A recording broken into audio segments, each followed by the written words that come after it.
সেই পাবে স্বাস্থ্য পরিষেবা। বিভিন্ন মডেল এই সার কথা এবার কৃষি ক্ষেত্রে ঘটছে। এখন মহামূল্যবান প্রশ্ন হলো, এই রাজ্য সরকার কি পারবে এই আইনের বিরোধিতা করতে?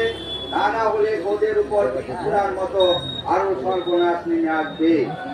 দেশের রাষ্ট্রায়ত্ত কারখানা বিক্রি, শ্রমিকদের জন্য সর্বনাশার শ্রমকোড, রেগার 200 দিন কাজ, 600 টাকা মজুরি, আবাস যোজনার প্রকৃত প্রাপকদের বাড়ি, বস্তিবাসীদের বাসস্থানের অধিকার, এই সব রাজ্যে কথায় আছে দেশের জ্বালা বড় জ্বালা।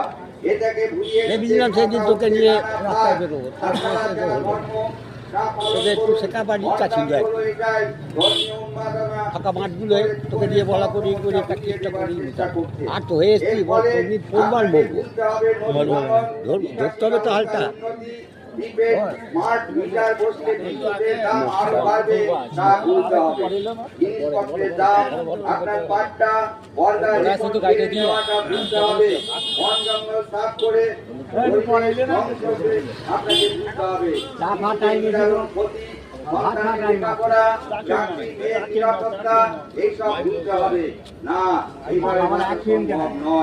তাই বাঁচার জন্য আমাদের লড়াই করতে হবে।